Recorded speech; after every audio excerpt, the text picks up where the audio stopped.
Magandang araw po mga ka-Johnny. Ito po ang inyong lingkod ka-Johnny ng Janitor TV at ito ang Johnny Depp, usapang utang, usapang wala. So mga ka-Johnny, meron tayong pag-uusapan dito about sa aking natanggap na mensahe doon sa aking Facebook page, doon sa online lending scam and awareness, no?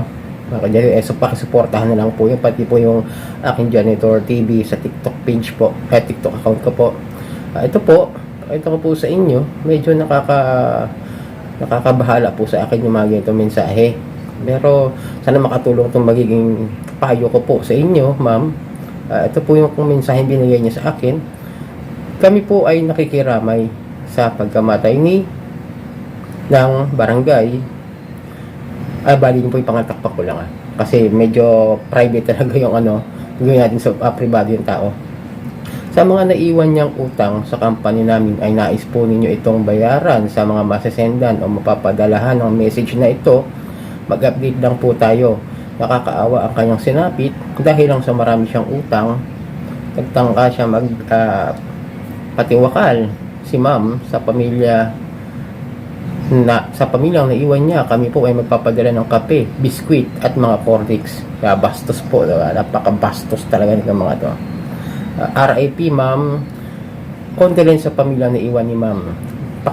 Pakibanggit naman kay ma'am na may darating sa kanya mga delivery na pagkain, gasula, tubig, Shopee at Lazada. Pag hindi niya pa na-settle tong utang niya hanggang 6 PM, matapos mapakinabangan ng pera, pinakain pa ata sa pamilya niya. Hirap ng singilin lahat ng paalaala na ibigay na namin. Scammer po ba siya? Abusado. Huwag niya nang hintayin i-post ko itong ID niya sa mga group sa Facebook. Mga ngarag talaga buong pagkatao niya hanggang 6 PM. Lang po, no? Medyo talaga napakabastos ng mga ugali ng mga OLA agent na ito, na kung saan ay pinapakalat din nila sa ibang mga tao doon sa mga nasa contacts din niya, kung saan ay pinakalat nila na nagpatiwakal daw ang ginang na ito, na kung saan ay may utang lamang at hindi naman binanggit kung magkano yung utang, at maninilang sila ng ng gusto nilang halaga. Hindi ko sigurado kung magkano yung utang nitong ginang na lumapit sa akin. Pagkagaya nito, no, payo ko sa inyo, mas mabuting i-deadman nyo na lang, kasi ilan po ba yung ola ninyo? Hindi ko po sure kung ilan po yung ola ninyo, ma'am. Pero nakausap ko naman po kayo na huwag nyo na masyadong pansinin yan. Deadmahin nyo na lang po muna. Pero much better po kung kausapin nyo po yung mga contacts ninyo na hindi totoo yung mga pinagsasabi ng mga yan, at kayo ay nabiktima ng mga lending companies na nahak kayo dahil nga sa inyong pagkakaroon ng loan sa kanila. I-report nyo rin po yan sa PNP o kaya sa NBI Anti-Cybercrime for harassments. And then SEC website, pwede rin po kayo mag-file ng complaint. Ayan po. Biruin nyo, ganun kabastos at kawalang modo ito talaga mga OLA agent, na kung saan sisiraan ka ng husto at sisingilin din nila yung mga taong wala namang kinalaman sa mga utang nyo. Tapos itong pambabastos pa nila na hindi maganda, magpapadala nga raw sila ng kape, biskwit at corny sa kanyang burol daw. Wait lang po. Sa kanyang burol daw po, no? Na kung saan hindi ko talaga alam, no, kung bakit ganyan sila maningil. Totoo lang, hindi ko mag-gets yung point ng ano ba mapapala nila kung masira yung mental health ng isang nangutang sa kanila. Makakapagbayad ba na maayos yan kapag ginanyan ba nila? Magkakaroon ba sila ng income lalo? Dahil syempre mapipressure po yung ating mga nanghihiram dyan sa mga ola na yan, di ba? Kasi hindi ko maintindihan sa kanila yung point, talagang sadyang ganyan na rin yung pagkatao nila para lang sa salapi. Pinagpapalit nila yung kanilang dignidad dun sa kanilang kapwa, di ba? Kasi kung matino naman sila mga kolektor, makikipag-usap naman ng maayos yan. Ako po nagkaroon din naman ng mga utang sa mga legit na mga lending companies. Maayos naman po silang kausap at binibigyan naman po nila ako ng pagkakataon na kung kailan ko kayang bayaran at ako maaari installment ko sa kasakaling matagal na talaga yung aking mga utang, nagagawa naman ng paraan. Hindi katulad nito na mayroon talagang pagbabanta, panghaharas, pamamahiya. kung saan ito yata talaga ang modus nila, kaya mas makakabuti na iwasan yung mga ganitong klase ng mga ola. At kung ilan ba yung ola nila, kung saan nagkapatok. Kaya nga nagkakapatok-patok yung mga utang nila dahil sa mga ganyang mga pagbabanta.